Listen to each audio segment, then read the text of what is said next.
This is Brighton TV and this is the match preview for Brighton vs Sheffield United. And last week on Monday vs Palace, it was really unfortunate since we had dominated the game for about 70 minutes. They didn't have any chances whatsoever, and then we just ended up doing a sloppy long ball which Palace ended up capitalising on since they got possession back really quickly and ended up scoring from that, and they ended up started growing into the game immediately after they scored, and we started playing really poor. And if you look at the end of the game, we had 4 centre-backs and 3 full-backs at the end, which is incredible for us when we had dominated the game for that long and then end up looking like we were just holding on for the point.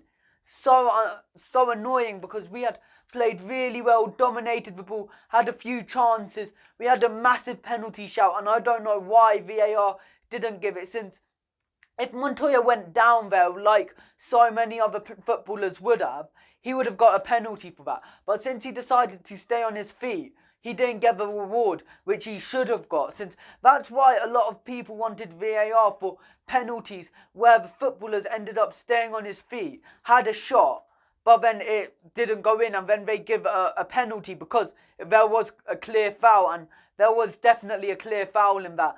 And unfortunately, VAR didn't give it for some reason, and we just didn't take enough chances. And some of the things which we were doing, I think sometimes we were actually playing to Palace's strengths in just whipping the ball into the box when we shouldn't have done that, since their defenders are really strong and tall and good in the air. And where we ended up messing up was from a long ball which wasn't needed. Since we had possession of the ball, we just cleared it long for no reason whatsoever, when we could have just kept it at the back for a tiny bit longer. Where since we just hoofed it up to Maupay and Maupay couldn't get it, it ended up costing us, since then they immediately played a ball out to Zaha and he ended up scoring from that. And that was unnecessary. That was an example of why sometimes keeping the ball, keeping it at the back is definitely better than just hoofing it wildly, since that ended up messing up for us that time. And of course, it's going to be even harder to break down Sheffield United. They've conceded the far least amount of goals in the league this season, and that is incredible for them. They've just been promoted. Chris Wilder's been amazing for them. How he plays his game with the 3 centre midfielders, 3 at the back, how he plays with his overlapping centre-backs is incredible, and we need to be aware of their threats, since not only are they not conceding much, they also score quite a few, and that is where we need to be careful at, since if we get too much attacking, we could easily mess up. They can have a counter and they can score if we aren't careful, so we definitely need to be careful of their strengths there. And also, they haven't lost on the road this season. Yes, they have had 6 draws and only 2 wins, but since they haven't lost, that is really good for them. And since they defend so well and they just seem to score at least once every game, it's going to be really hard for us to break them down. Since if they sit back, that could be a problem for us. Since not only are they great at sitting back and defending, their defenders are great in the air. So we have to end up doing something else. Since if we just try and keep on whipping it in, Neil Maupay is not going to get too many headers where he's going to score from positions like that. So we're going to have to try and work something different out and try and beat their defence. And who should play, in my opinion? I think Matty Ryan, he played really well versus Palace. He couldn't do anything about their goal. Their goal, top corner, Zaha ended up shooting there. I don't think any goalkeepers from the position that Ryan was in could save it, and that was more of a defensive fault than a goalkeeping fault. And then I think we should keep the back 4, and I think that Dan Burn should be left back and Martin Montoya should be right back. Them 2 were amazing versus Palace. Both of them kept on going up and down the pitch really well, and I had doubts on Dan Burn a few weeks ago, but recently he's been showing why he deserves to play, and playing left back for how he's been playing, I think he gives us something else. And Bernardo, I think he could play, but I don't know.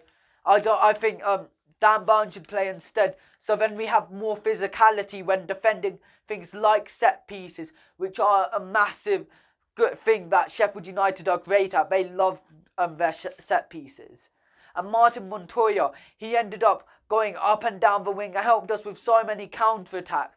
And that's why I think Montoya should play. And also some of his runs off the ball were incredible, and some of it ended up leading to massive chances. And one of them, as I said earlier, a massive penalty claim that was that VAR said no. And then the two centre-backs, Dunk and Duffy. Dunk, he must play. That's the thing. Dunk has to play. We can't play without Dunk. Dunk should play. And I think Shane Duffy should play. As I said, Sheffield United are great at set pieces. So we need to play. I think we should play Duffy, so then we're better at defending the set pieces, as Duffy is better than Adam Webster when defending and attacking set pieces. So I think Duffy should be there. And this is going to be slightly controversial, but I think Dale Stephens should partner Davy Pröpper in midfield. And I think Bissouma played well versus Palace, but he did end up making quite a few mistakes that I think he could have done a lot better. And some parts, like one time when Bissouma shot, I think it was Montoya or Moy, one of them, was completely free on the other side of the pitch. And he just needed a simple pass to them, and then it would have been a really good chance for us. But since he just decided to take the shot, and that's what I see Bissouma does a lot of, and that's taking the shot from range, which I know a lot of fans love. But since how he shoots, he normally just shoots it at the bottom, and he doesn't shoot it near the corner, which helps the goalkeeper so much, since that's not that hard to save. So Bissouma, I think, should be dropped, and that's because Stephens' vision is something that I think we missed. He gives us something else to our passing. So I think Stephens and Pröpper versus Palace, that was one of the best games I've seen Davy Pröpper play in a really long time. So I think Davy Pröpper should play as well. And I think it should be two out wide, and I think it should be Gross and Trossard. And Gross played, if you look, you might think, oh, he didn't play that well, but what he actually did was amazing. He ended up creating 4 chances and completed 25 out of 27 forward passes, which could be really key versus Sheffield United. So I think those should play. And Trossard, he ended up creating so much. He created our goal. He didn't actually get the assist, since Gross got a tiny touch on it before Maupay scored. So it was actually Gross's assist. But Trossard definitely created that a lot by himself. So I think Trossard definitely should start. And Aaron Moy, I don't want Moy to be dropped. But the problem with it is we're playing Sheffield United, who are great at defending the balls in the box. And especially if we were to play that game, that's what we were lacking. We were lacking a Glenn Murray type of player who's a target man who we can just whip it to in the box and he will get a few headers in. So that's why I think Glenn Murray should start alongside Neil Maupay. But I could easily see Moy playing instead of Murray, and I wouldn't be surprised by that, and I'd be fine by that. But I think Murray might just give us something that they are two different completely positions. But I think that could happen.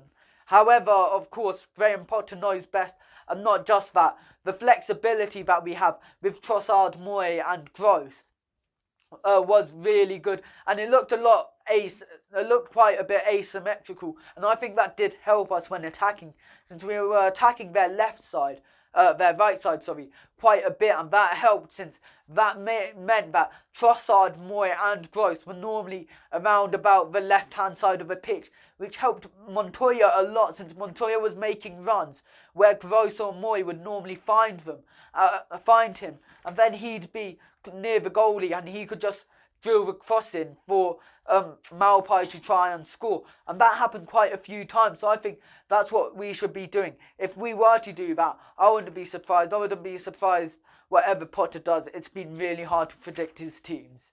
And then Neil Maupay, man of the moment, 3 goals in his last 3 games. He cannot be dropped in my opinion, unless it was to be for an injury. I don't think he should be dropped. He gives us such a goal threat and he's adapted so well to the Premier League. I think he definitely should play. But however, Aaron Connolly is back in contention. He's back from injury. Will he play? I don't know. I wouldn't be surprised if he did play, since he does give us the extra threat from attacking counter-attacks, where if they were to keep the ball and we could counter. But the problem is Sheffield United tend to go a lot deeper, which means it will be harder for Connolly to use his strength. So I think he shouldn't start, but I wouldn't be surprised if Potter was to choose something else. My score predictions for this match, I think will be 1-1. I think Neil Maupay will score 4 goals in as many games. And I think it will be Mousset for Sheffield United. He's been a massive threat for them this season, so I think he'll score for them. Don't forget to like and subscribe to Brighton TV and follow us on Instagram.